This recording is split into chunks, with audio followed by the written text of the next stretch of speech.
rooted in traditional Judaism, but coming forward in a new and revitalized way.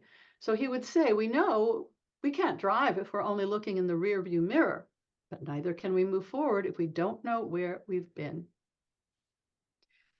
So in truth, Jewish Renewal seeks to deepen the ongoing joyful and fundamental connection with Hashem, with a God who connects us all, that sense of being part of our people. Here he is, Reb Zalman, as he's known, always reading a book, always smiling, always singing, always looking through those huge glasses of his, smilingly at the person. And as you look at his smiling eyes, you feel like you're the only person in the world at that moment. He really focuses on you. He remembers every student, every colleague, and he just brings light. Yeah. In somewhere, maybe we should embellish the story a little. Somewhere in the 1960s, I believe, he was, as a youth, he was born in Europe, trained in Ukraine, trained in Vienna, and was Orthodox. His comes from a lineage of rabbis, and he moved to the United States and affiliated with the Lubavitcher Rebbe, Rabbi Schneerson. I Well, he believe. came at 15. So he came at 15, Mhm. just at the very beginning of the Holocaust, and escaped somehow. And at the age of 15, he already knew a lot. When he came here, he studied, and as you said, part of an Orthodox lineage. So keep going. However, he somehow had a strong a spirit that could connect with the wider community, and he was asked to engage with Jewish, especially youth, who were drawn to other spiritual traditions in the 60s, all the New Age activity and Eastern religions. And he was capable of bridging Judaism with religious movements in the 60s. Correct. So he would do things like um, taking a psalm and putting it to the music of Michael, row your boat ashore. He wanted to take that spirit of the 60s, the singing, the folk music, and make it accessible. And so he would do translations into English, and then he would sing them in tunes that people knew. He Next. wrote several important books about giving a depth of meaning and understanding of the Jewish renewal movement. In his, he worked for several universities, did teaching at universities, and was an author. Here was his partner, Shlomo Carlebach, who also, he was largely involved in the music dimension of Jewish renewal. I had a wonderful experience with him for a weekend in San Francisco at the House of Love and Prayer. Wow, you were there. Oh, that's Oh, yeah. amazing. Mm-hmm. Well, he would sing things like Ahava, Rabba Ahavtanu, which we sing at Morning Minyan, Lighty Dighty Die. He brought back in Nigunim, but he brought it to a whole new group. And he actually sang to Yitzhak and other soldiers during the Six-Day War, who were very upset and down in the dumps. And he sang, and he was called Rabbi Hameraked, the jumping rabbi. Going too fast. Hold on there. And he got them all singing and raised their spirits. That was Shlomo Carlebach, who knew Reb Zalman's stories, and they were very good friends. And both of them you could consider the founders of this Jewish renewal movement. Do you notice his talit? It has rainbow stripes. He modeled that after the Sefirot, the energy centers of the Tree of Life. And you can see there's another one on the right, because he ordered the first one that was woven, and then it became a kind of industry. And if you've ever seen Yitzhak's, he also has a similar rainbow talit.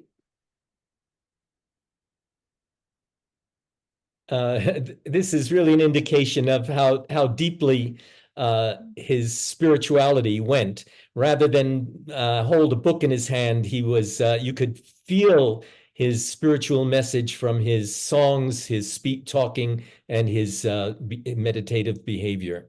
You're so right. I went to a Seder once in Boulder at his house, with my husband and my son, who was studying in Boulder for that semester. And he put down the Haggadah. He looked at all of us sitting there and he said, tell me, each of you, what is there without which this would not be a Seder? And he went around the room and somebody said singing, and somebody said the charoset, and somebody said bitter herbs, and somebody said stories. And he made sure, without even touching the Haggadah, that everybody got what they remembered and what they needed to have a Seder. A great man. He was deeply supportive and inspiring to people throughout his life. He lived to 89. And this is him with his wife, Eva, whom the rabbi knows quite well and calls her regularly. They speak together often. Just about every day, yes. And I told her this morning, I love this one. Now imagine her name is Eve. She's eating an apple. And I think when I showed her this picture, I said, the caption is, darling, would you like a bite of my apple? I think it's just so great. Oh, yes.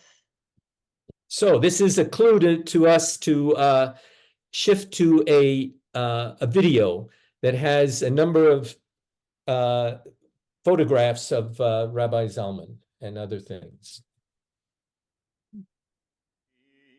It's good to add his voice. He's and here are some additional photos. There's the rainbow talit. Olive.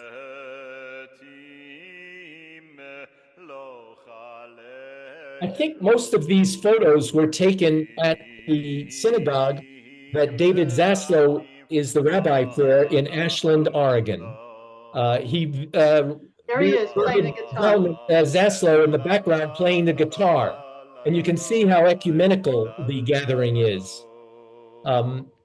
He hosted the Rabbi Zalman at that synagogue, I think, annually for a number of years.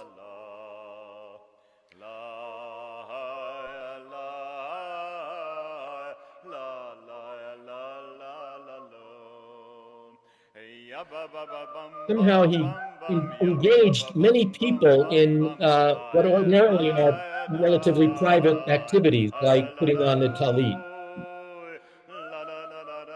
You can see the joyous singing that went on. That's Bert Jacobson, the Harvard Oh, rabbi who speaks a lot about the Baal Shem Tov and storytelling. There's Eve. there's our Shabbaton guest with Rabbi Zalman.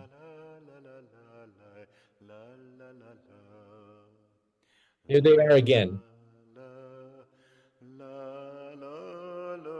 So David Zaslow that you just saw in several slides will be at our Shabbaton as our guest. He'll be Here they teaching, are. singing, and co-leading with me. That's mentor and apprentice. He's Rabbi Zalman ordained Rabbi Zaslow, and Rabbi, this is put together as a tribute. You Notice see here an the example of deep ecumenism, yeah, where he would take something that's in Latin that people know, Dona nobis pacem, and he and put it in Hebrew, shalom.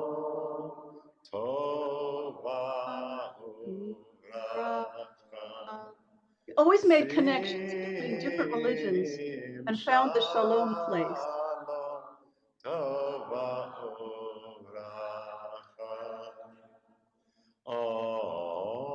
And then he tried to translate it.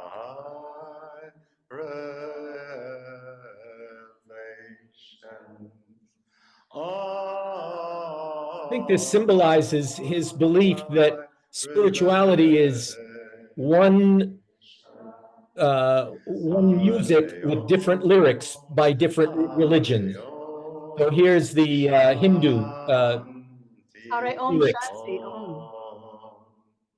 Om Shanti Om and Buddhist. Shanti Om Gate Gate That's got beyond. Parasamgate Bodhiswa Beautiful. Assalamu alaikum. And in Arabic. Salam alaikum. Salam This alaikum. is really a very profound video.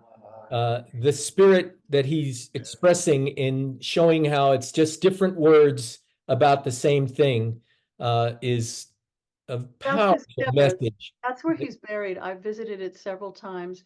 And what he put on that is he loved us to God. He designed that himself and said that's what he wanted on his grave. And people, one time when I observed him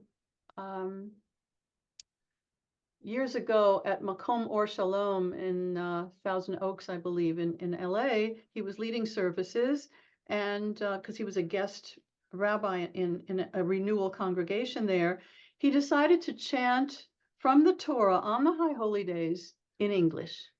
Ready to go Wow, to the I upper thought, corner. just in English. You're gonna go to And my son said, who came with me, Amir, he said, you know, Ima, when Reb Zalman chants in English, I hear the Hebrew underneath. I never forgot that.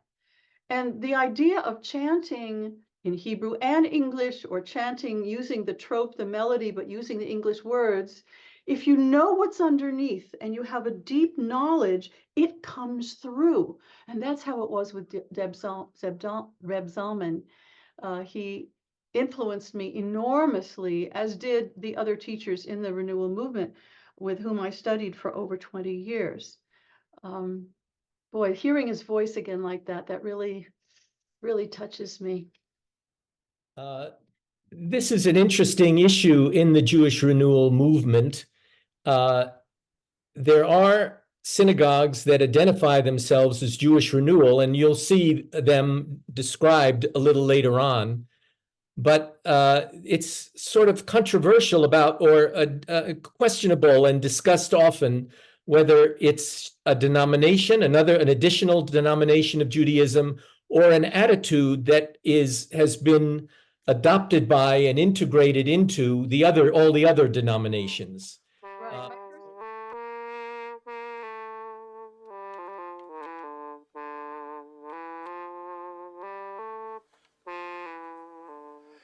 My feelings are that when it becomes a denomination, it creates a problem for itself.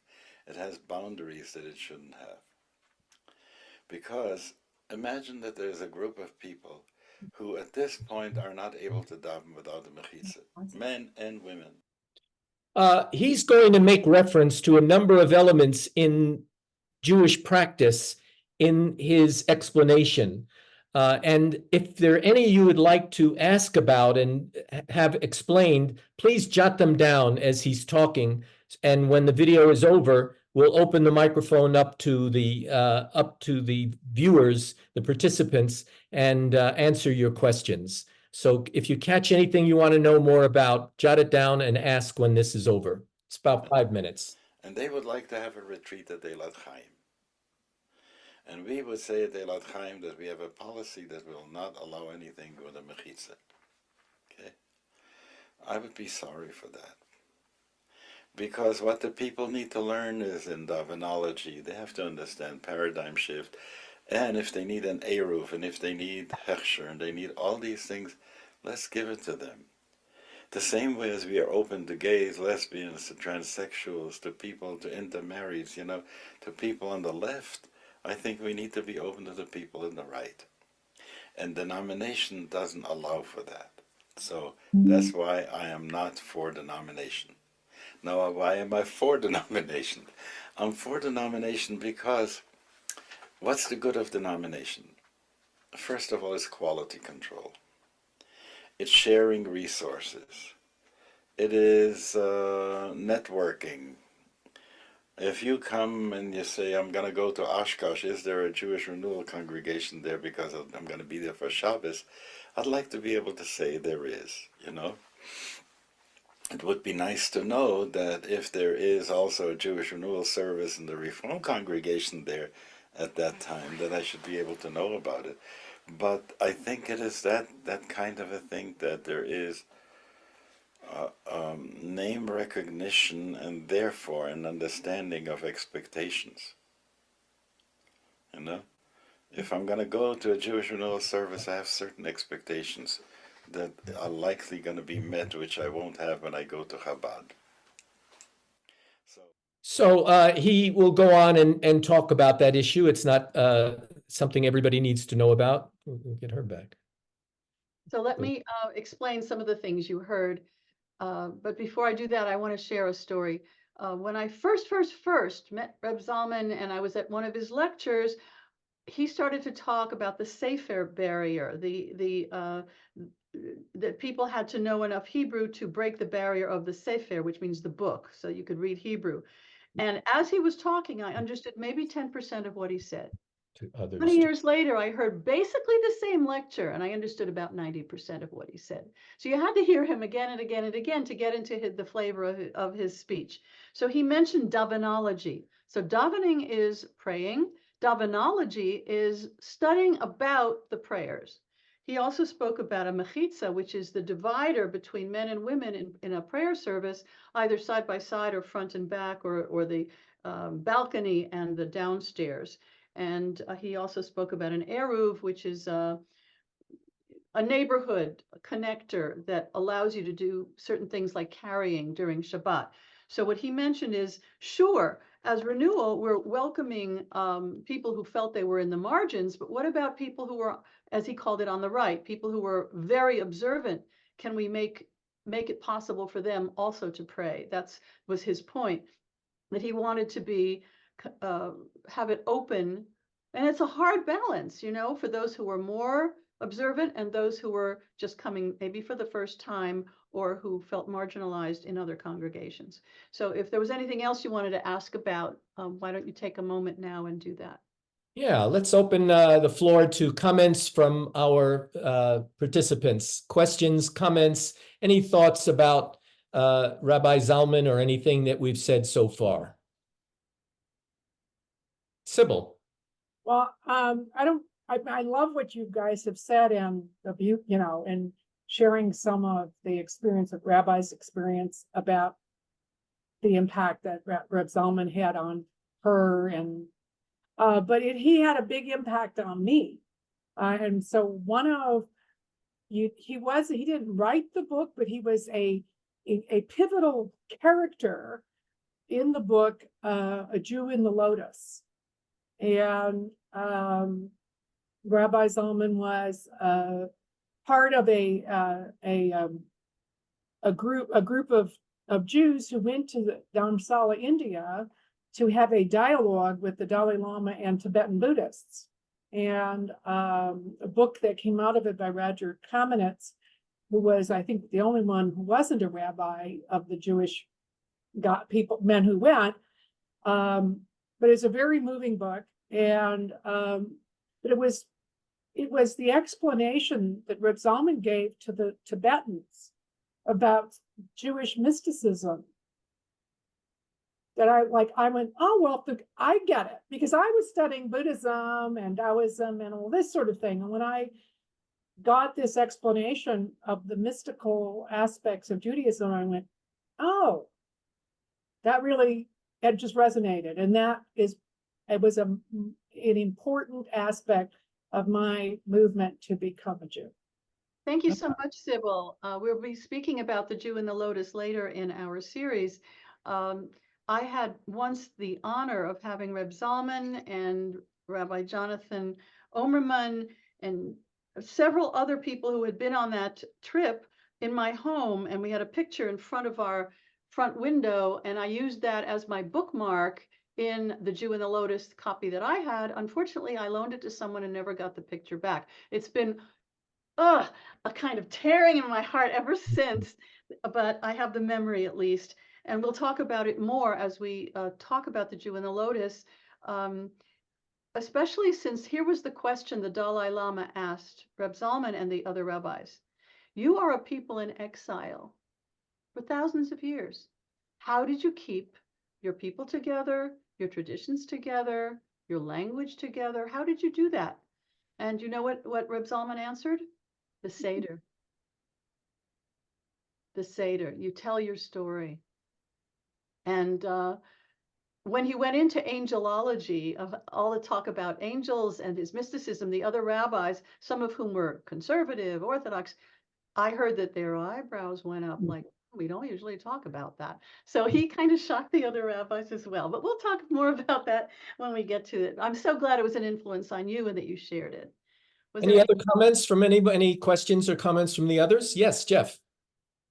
I love how in discussing the question of should it be a denomination, that he was very comfortable being totally on the fence, the pros and cons, and he wasn't committing. So I thought that was really Yep. good. He always sees two sides to every story, you bet. Nice. Okay, let's continue. Any other comments? Okay, ready to keep going? We'll go for a little while and then we'll open the floor up again. Okay. Jewish Renewal offers tools to all branches of Judaism, including accessible spiritual experience.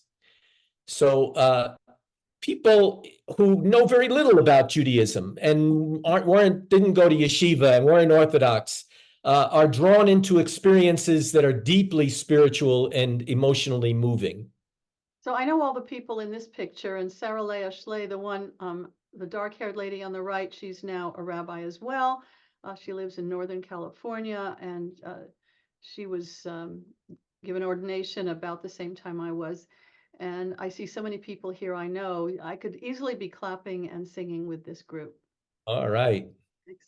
And speaking of clapping and singing with the group, when the Jewish Renewal people look back in Jewish history, they decided to bring into the present moment and spread out to Jews in all denominations the joy of Hasidism, which on the surface looks like archaic, antique Jewish life that seems foreign, but actually the spirit of Hasidism is extremely appealing and joyful and contemporary and always contemporary. So that was a big part of, that is a big part of Jewish Renewal.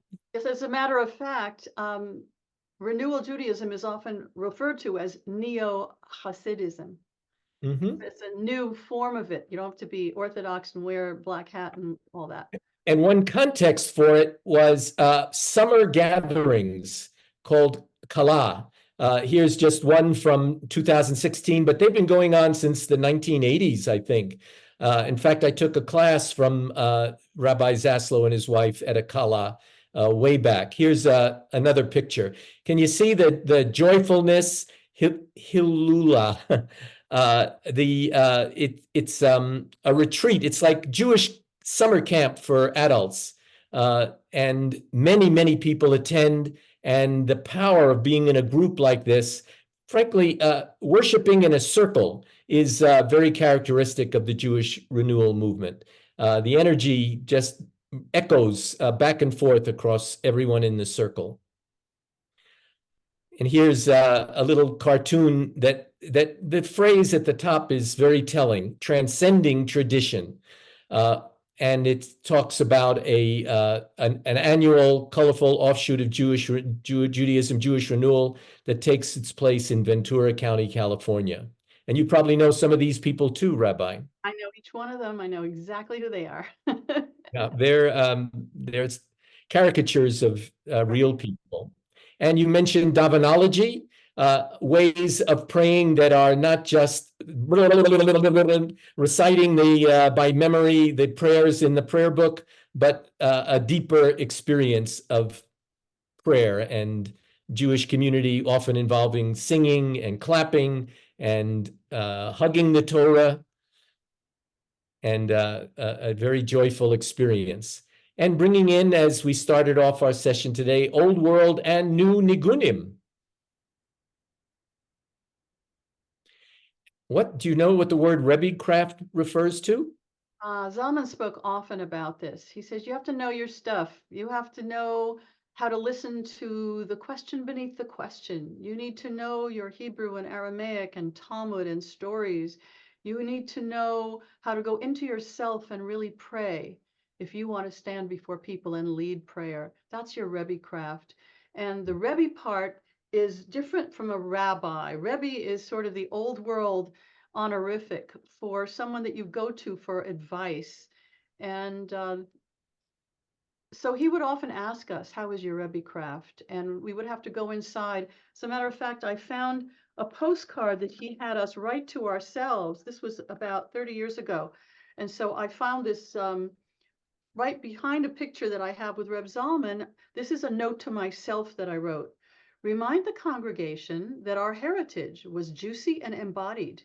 Even after thousands of years of layers of commentary and custom, there's still the need for the raw soul dance in our prayers and in our lives. Bring that! Exclamation. So that was part of my Rebbe craft. And every once in a while, I'll reread things that he had us write to ourselves that he inspired. And you have certainly fulfilled that mission that you set for yourself 30 years ago. You are a living example of Rebbe craft in its glory. Thank you. Magidut is a different dimension of leadership in the Jewish community that Deborah Storytelling. Sasso is known for. Mhm. Yeah, Magid is a storyteller. It's someone who teaches through stories. We're going to have the joy of hearing Devorah Zaslow, the wife of Rabbi David Zaslow, who was given the title Magida, the feminine of Magid, that she is known as a storyteller by Reb Zalman, and she's part and parcel of our upcoming Shabbaton. She will be telling stories, and we are going to show one of her stories in the second class. Mhm. A key principle of Jewish renewal is egalitarianism. The old restrictions, divisions of men and women in the hierarchy within the synagogue and in the Jewish community has been almost erased, and the doors are open to everyone to participate and be treated equally. Here's an example of a group of Jewish women in the very beginning of Jewish Renewal, gathering together and studying together. Here's Jewish people Right. from the LGBTQ plus community proudly declaring their sexual orientation and being fully welcomed in the Jewish community. Here is a photograph from the website of the Twin Cities Jewish Renewal Community, and take a look at the variety of ages and colors and genders, and all joyous, all happy, all connected intimately. And also, Jewish Renewal has brought contemplative practices from Jewish history, when people thought it was purely a creation of the Far Eastern religions. They pointed out that meditation is a key part of the Jewish religion. And here are a number of books about Jewish meditation, and weekend retreats on Jewish mindfulness and meditation. Here's a Yom Kippur Zen mindfulness Jewish meditation retreat. So this is an integration of Western and Eastern religion. Yeah, after World War II, Reb Zalman found people who had gone off into ashrams and in other disciplines and welcomed them back and said, bring that back. That's part of Judaism. Bring it back. Bring that mindfulness, that those meditation practices that you've learned, bring it back. That was like for Rabbi Rami Shapiro. He was in an ashram and he was meditating, and what came up was the Shema.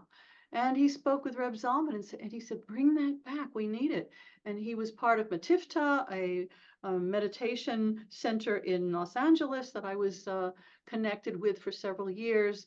And he writes in the Spirituality and Health magazine. I mean, so many of our lines of practice were cut off in our attempt to be like the neighbors and to be polite and to be, as you said, Paul, like the Protestant neighbors. And now we felt more comfortable bringing those ancient practices in, and saying, you have this at home in your own garden. Come back. God has many names. And one of them is God as Mother. Would you explain what that might mean to people in Jewish Renewal? Sure, because Let's do another one too. God as verb. yeah, that's David Cooper of blessed memory who wrote the book, God is a Verb. Because When you look up at the ceiling of the Sistine Chapel, you don't see a mother. So what is meant by that, by those two concepts? that there's no male or female in the God field, in the principle of creative energy. And God is mother, father, lover, partner, teacher, friend. And we have to learn that God is always Godding, creating, breathing life into us. And this is the kind of language that you hear. Even the blessing, sometimes we do in the feminine rather than in the masculine. Instead of Baruch Atah Adonai, it would be Brucha At Shekhinah. Blessed are you, holy presence, filling creation. You know, because God isn't that old man with a beard in the sky.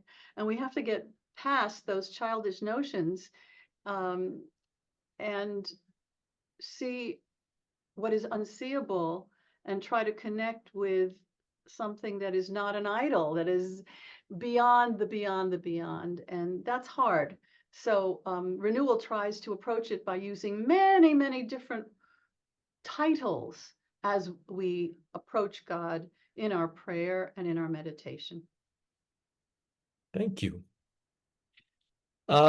There, at the same time, and this is yet another way for Judaism in the modern era to find a way to relate to life as it's lived today. And that's very much within communities and families and kindred spirits, and a small group observance of Judaism in Chavurah, and that has often been like a think tank for the Jewish religion, innovative, creative, experimental, and that is very harmonious with the Jewish Renewal movement.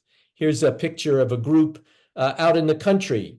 This is not your typical synagogue, but worshiping out in nature is a do-it-yourself kind of innovation that has been embraced by the Jewish Renewal movement. In fact, do you remember, Rabbi, we used to do synagogue walks and talks Or a walk and the talk. trails behind. You led one of those. Yes, it was Yeah. beautiful. I was just thinking of that.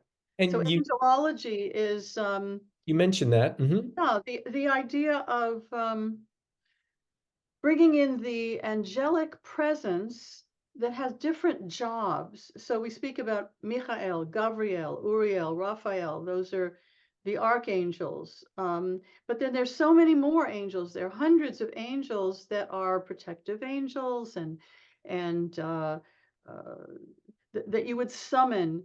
You know, it's kind of like in Catholicism, the patron saints of various parts of your life. You know, people need something to hold on to.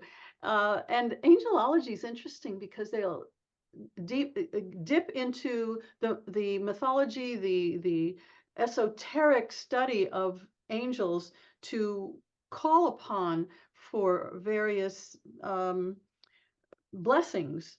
And so I just named the four major ones, but there's a lot more when you dip into it, and sometimes Reb Zalman would speak of this. Yeah, and speaking of angels, speaking of blessings, that's something that is an important and wonderful part of the services here in Sedona that is not always seen in traditional Jewish services. Here's a picture of our own rabbi offering a blessing at a ordination of, I believe it was an ordination of a new rabbi. Well, do you remember this moment? Rabbi Yocheved Mintz was my major study buddy in my other seminary, the Academy for Jewish Religion, and she was ordained a year or so after me, but we studied together. And before she walked, I gave her a blessing, and she also was honored by Hadassah. This was me with my flower in my hair, so it must have been another event, because I'm not, yeah, I've got to keep up as well. I gave up the flower very reluctantly, but so the idea of giving blessings and giving a transfer of energy through the hands to the head or the shoulders and from the eyes and through the smile and through the words, that is something that I got through Jewish Renewal, and it really, really impacted me.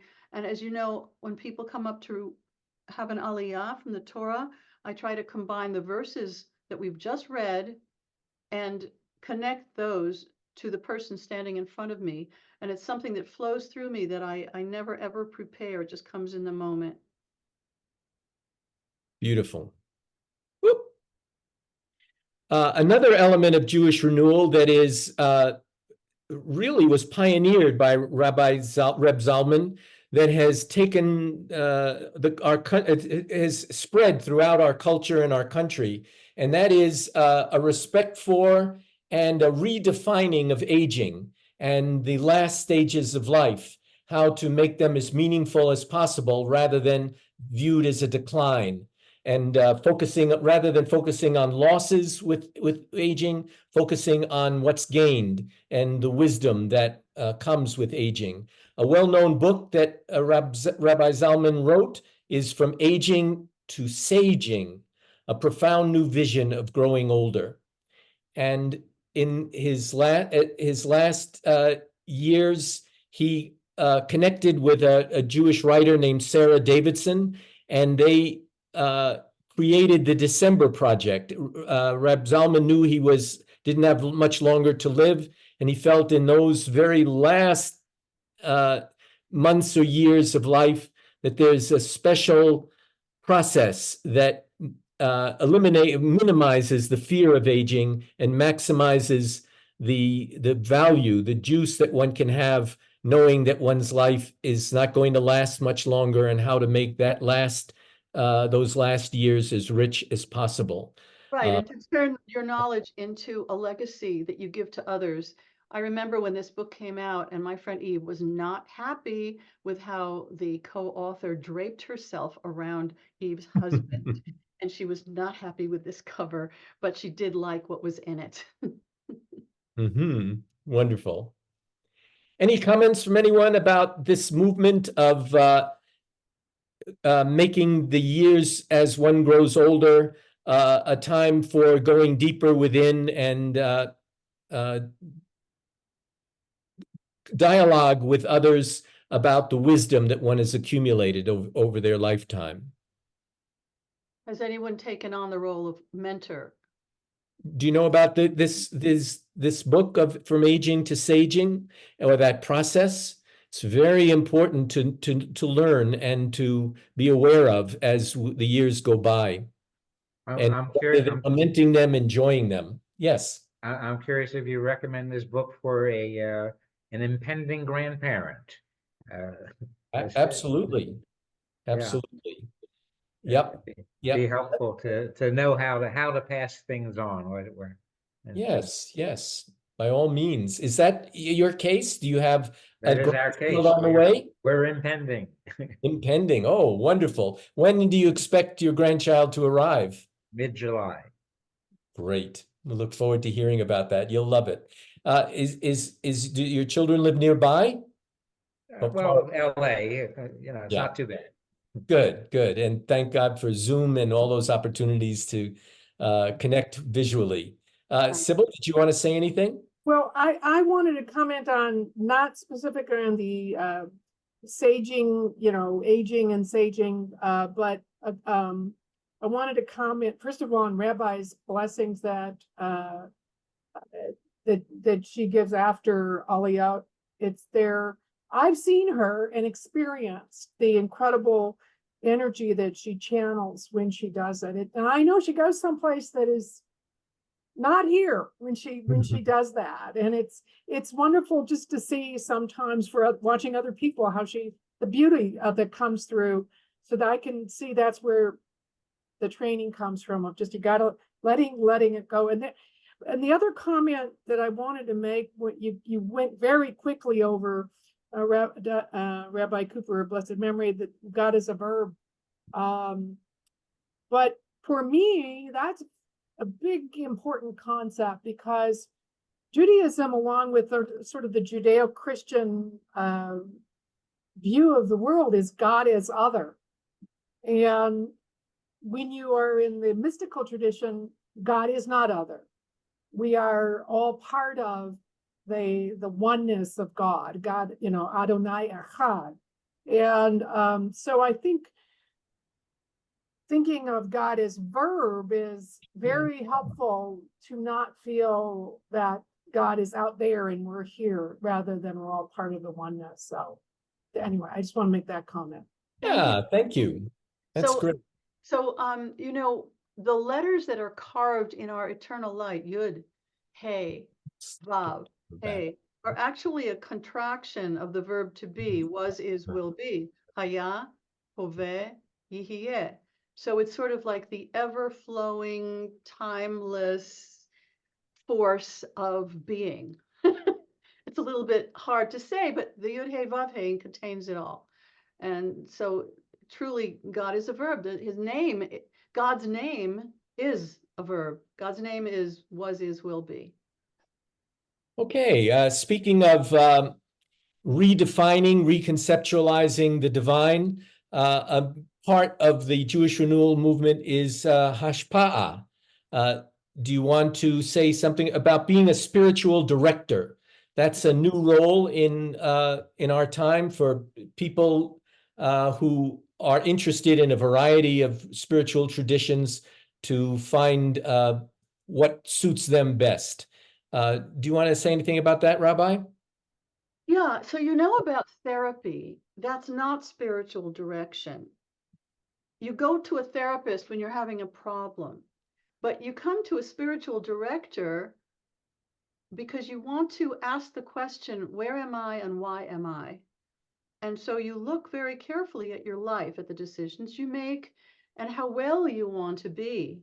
So it's not about having a problem, it's about asking to clarify direction. In our day, we don't have a cloud over the Mishkan that says stay or go. We have to look a little bit deeper. And Hashpa'ah is a tool for helping people do that, asking, where is God in this? Or after an accident, or after a loss, or after you've achieved something and you go, now what? How do I respond? And you look for something holy in this moment. And it's not always apparent, because again, you're looking beyond the moment, beneath the question, to a deeper understanding of your soul mission. And you have to be open to that kind of questioning. Sometimes in the 60s and 70s, people went there through drugs and through trying to reach an out-of-body kind of super consciousness. But spiritual direction helps people do that just through meditation and honesty and being safely vulnerable in their conversation. I think that's the best way that I could describe it. On another day, if you'd asked me, I'd say it differently. But I was a tour guide in Israel, and I felt I was a tour guide in the land. And then I was a museum educator, and then I felt like I was a tour guide for art and aesthetic expression. And then I was the program director at a synagogue. I felt I was kind of like the guide for the yearly ceremonies and celebrations. And now I'm a rabbi, and I'm a tour guide for the soul. So it's kind of how you're guiding other people to find themselves in a deeper way. Whew. That's beautifully said. Beautifully said. That's a very deep and meaningful explanation of spiritual direction. Thank you. Another element of Jewish renewal is not to leave behind the accumulated wisdom of centuries of tradition. So Aleph, which is the national organization for Jewish renewal, puts out material on finding meaning in the Siddur, the Torah reading and Torah interpretation. traditional ceremonies and drash and explanations of the Torah is very much a part of Jewish renewal. It's not simply taking walks in the outdoors. And welcoming and honoring people who have traditionally been marginalized in Jewish life, such as gay men and lesbians, converts, Jews of color, intermarried Jews, those new to the study of Torah and the process of prayer, are all innovations and important dimensions of the Jewish renewal movement. There's a rainbow flag and non-traditional Jews who are very welcome and part of it. It's a little concept that we are all Jews by choice that Rabbi Zalman has. Can we get to that quickly? Number 3. Romemu is a wonderful renewal congregation, Upper West Side. Okay, I'm going to turn that question to you, David. Also, I have the thought, I'm not exactly sure if it even relates specifically, but when I was at YU, one of my favorite professors was Yitz Greenberg, and one of Yitz's teaching was, I don't care what denomination in Judaism you belong to, as long as you're ashamed of it. Right. And I thought, you know, the perennial God against self-righteousness. Right. Reb David. Right, so I'm not altogether sure that I'm ashamed of renewal, but I think that some of the things that I would like to see renewal broach are, and we have to some degree, but I think that it needs further elucidation and further explication. One of the things that I think that would be great would be if there would be a clearer sense of principles around halachic process itself. We have a set of principles in place, and it's very difficult to codify principles that are based on this kind of thinking, because what is involved is not just giving over a set of rules, but a heart that can feel into each individual situation and know what the particular Torah or the halakha of that situation is, and to be able to think outside of the box also is absolutely, I think, critical.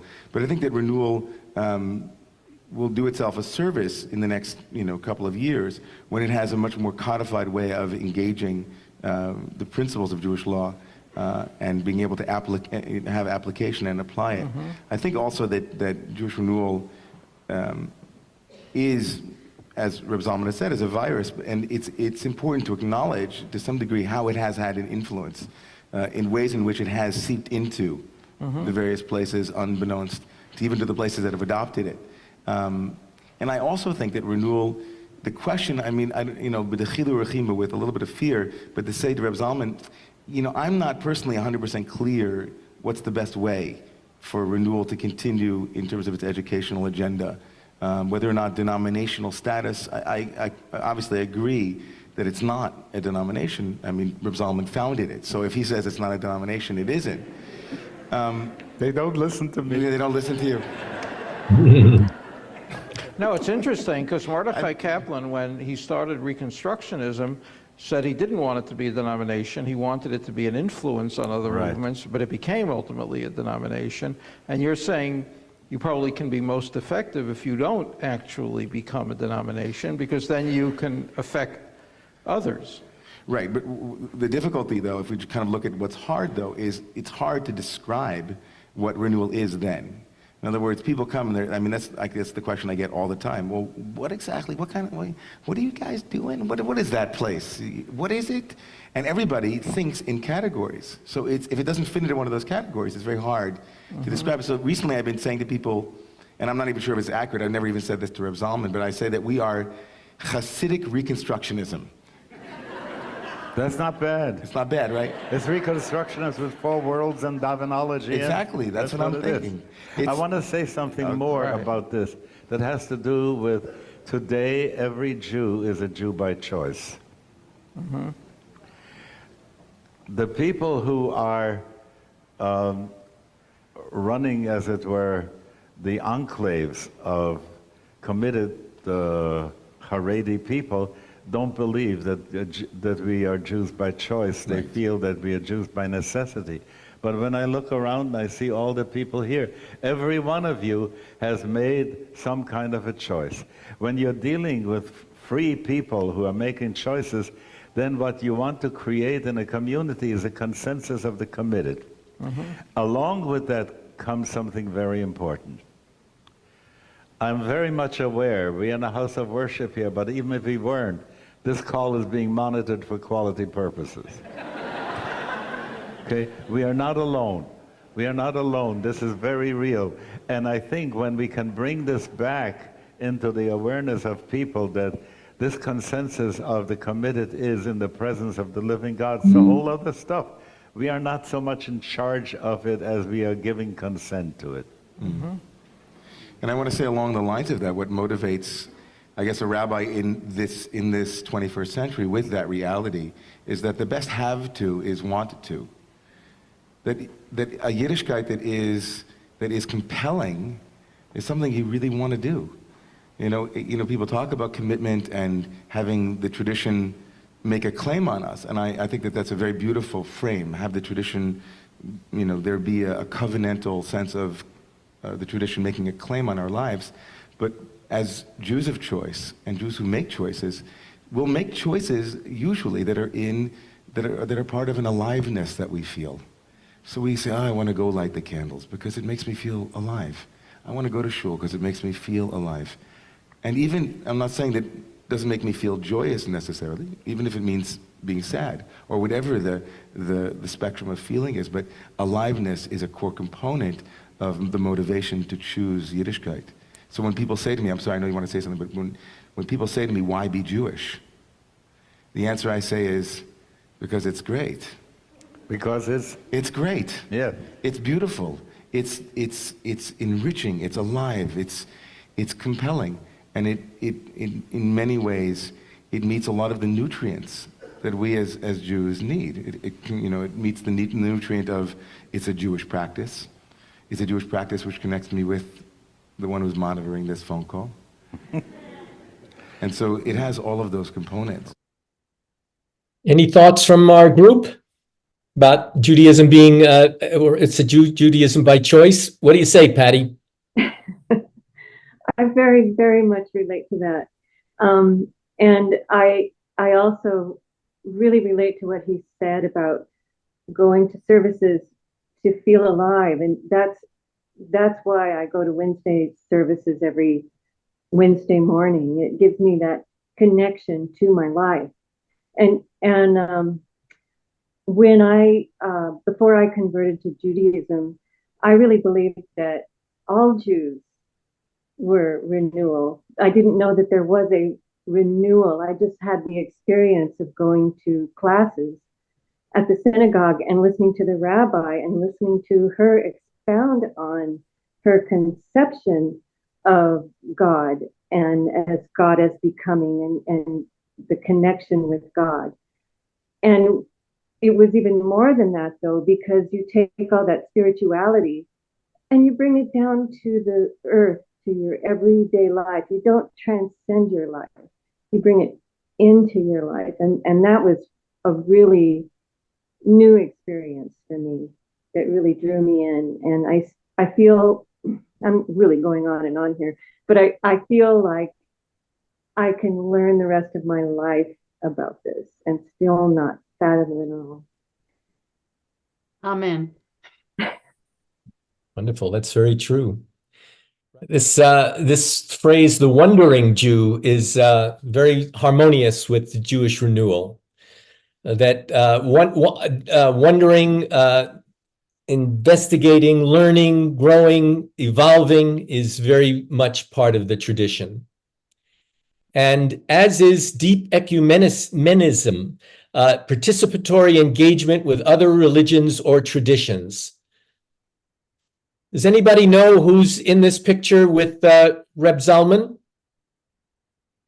That's Ram Dass. Richard Yeah. Alpert. Yeah, they were good friends.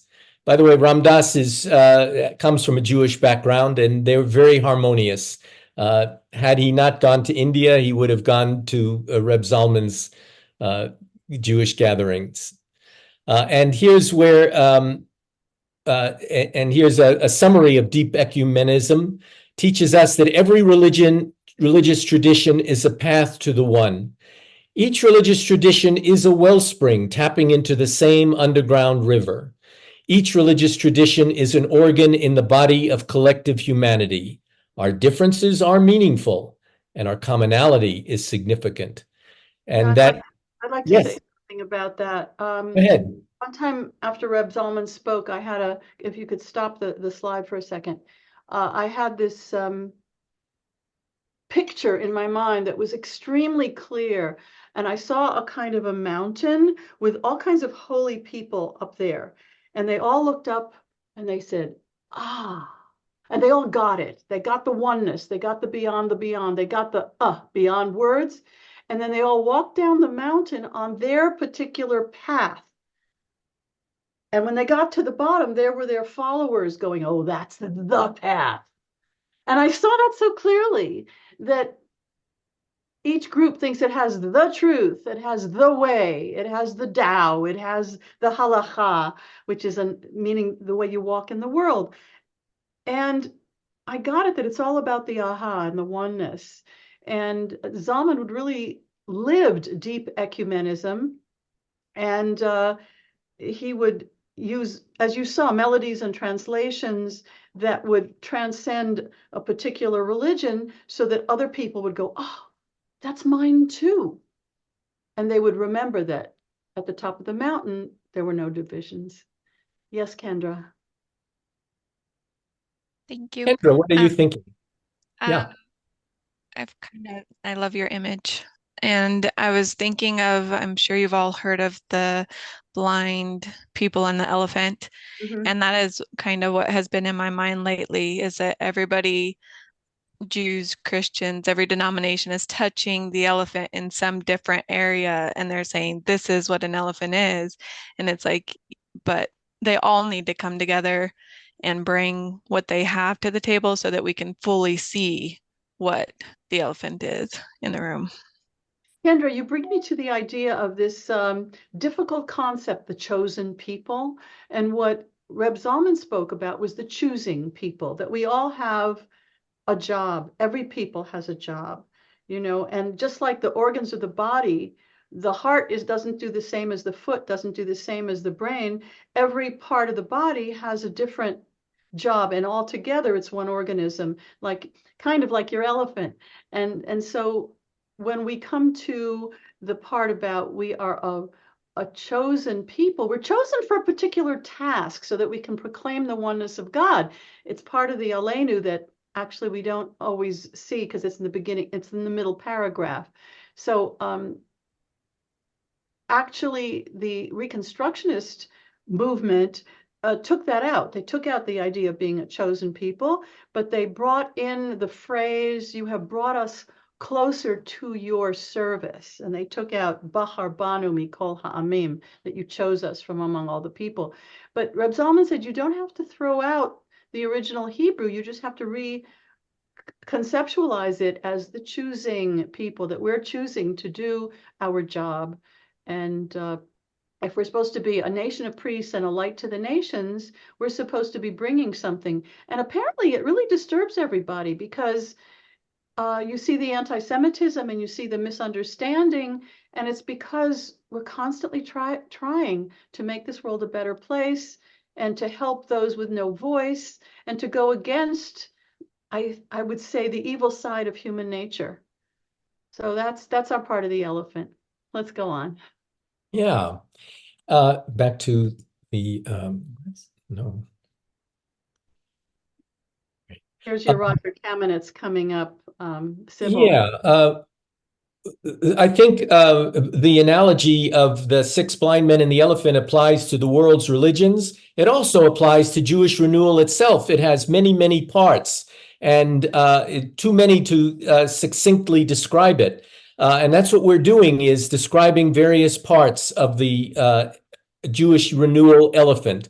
And at the end of this class, you'll have a full picture of it. But we're taking it one part at a time. Speaking of ecumenism, Roger Kamenetz says that Sybil referred to, went with Reb Zalman to visit the Dalai Lama in Dharamsala, I think, in India, and wrote the book, The Jew in the Lotus, about the connections between Tibetan Buddhism and Judaism. And here is Reb Zalman talking and being listened to very attentively by the Dalai Lama. We have a program about the Jew in the Lotus. Let's keep moving to get through our a little more of our material. So this is a gathering sponsored by Aleph in the upper left-hand corner, a multi-faith Shabbaton celebrating Reb Zalman's legacy and the Jew in the Lotus' 25th anniversary. It happened 35 years ago, actually. Exploring Jewish ecumenism, deep ecumenism. Another element of Judaism is Jewish Renewal is new proactive efforts to help heal the wounded earth, Gaia consciousness, a sense that we're connected to the earth. We're not just in holy books.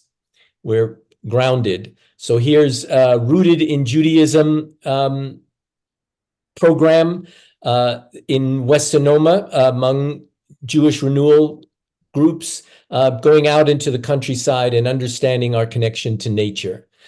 Healing the earth and society through seeking peace, justice, and ecological wholeness is a huge part of Jewish Renewal, very politically and socially active.